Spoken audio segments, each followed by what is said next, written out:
মালগাড়ির বগির ভেতর থেকে উদ্ধার হলো এক যুবক। ঘটনাটি ঘটেছে নিউ কোচবিহার রেলওয়ে স্টেশনে। জানা গিয়েছে সকালে এক পুলিশ আধিকারিকের কাছে ফোন আসে এবং তখন জানা যায় যে মালগাড়ির বগির ভেতর একটি ছেলে রয়েছে।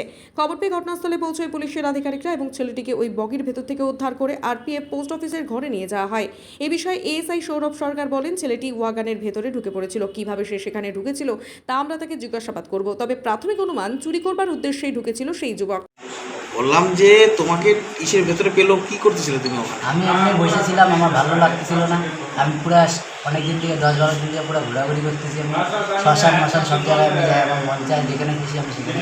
তোমার বাড়ি কোথায়? বাড়ি আলিপুরদুয়ার জংশন কাঠাল। তুমি কেন ভিতরে ভিতরে কেন ঢুকছি? ভিতরে ঢুকছি, বসেছিলাম, ওই দিকে ঘোরাঘুরি করলাম, ঘুরে একটু ঢুকছিলাম, বসেছিলাম। যখন তালা দিল বন্ধ করে দিচ্ছে, টের পাই নাই কেন।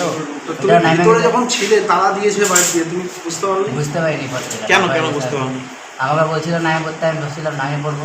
তো তুমি জানো না গুডস ট্রেনে উঠা পাবলিকের ইয়ে থাকে? সে তো আমি জানি। আলিপুরে কোথায় বাড়ি তোমার? আলিপুরদুয়ার জংশন পরিমঙ্গল ক্লাবের সামনে। কি করো তুমি এমনি? আমি এমনি সাউন্ডের কাজ করি। কি sound? Sound system, DJ, sound system, light fight সব কাজ করি। তো তুমি কেন উঠলে ভিতরে? এমনি উঠলাম, বসেছিলাম, ভালো লাগতেছিল না। ভিতরে যখন ছিল কোনো মাল ছিল, মাল কোনো কিছু ছিল না, কোনো ফাঁকা ছিল? কিছু কাগজ পাইছি, আমি আমার পকেটে রাখছি। দেখো এই যে এগুলো পাইছি, আর কিছু পাইনি। সিল কাগজগুলো, সিল কাগজ পাইনি, ভিতরে ঢুকে আমি এগুলো পাইছি। ওই তো বুকিং সিল। দেখো দেখো দেখো, উঁচু করে দেখো। তারপর তুমি কি বললে? তোমাকে যে ধরে নিয়ে আসছো, কি বলবে এখন বলো? কিছু বলবো না, আমাকে নিয়ে আসছে। যদি আমার ভুল হয় মাইক দিয়ে দিলে অসুবিধা নেই। বাড়িতে কে কে আছে তোমার? বাড়িতে মা আছে, বাবা আছে, ভাই আছে। কোন স্টেশন থেকে উঠছো? নিউ কুচবিহারে নাকি আলিপুরদুয়ার? জংশন। জংশন স্টেশন থেকে উঠছো? জংশন থেকে উঠছো কবে? আজকে? কালকে। কালকে? হ্যাঁ। কখন উঠছো? এই 5টা বা 6টা এরকম টাইম হবে। মোবাইল ছিল না, মোবাইল আমি দেখি নাই টাইম। বিকাল দিক? হ্যাঁ, বিকাল দিক।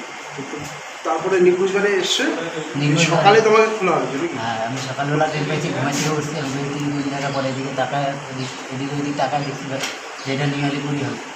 দেখি এটি নিউ আলিপুর। তোমার নাম?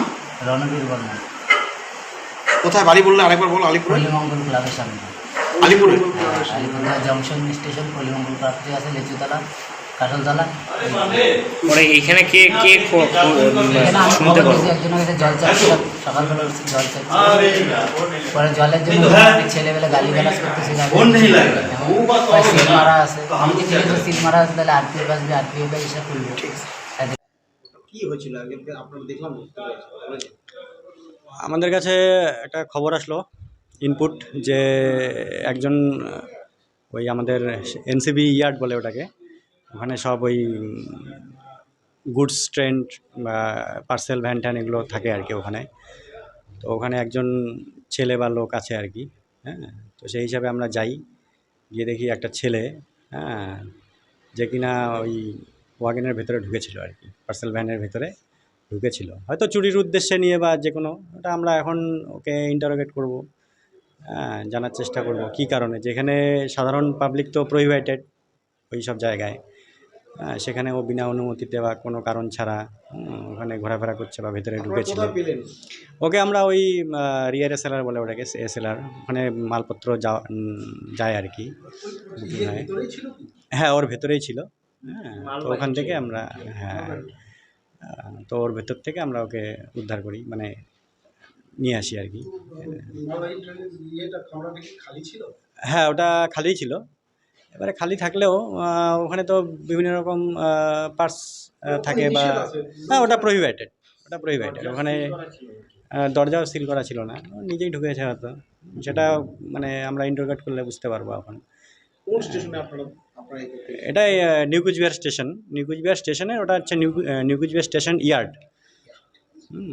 ওখানে আমরা 3-4 জন মতো ছিলাম আর কি। আমি এএসআই সৌরভ সরকার।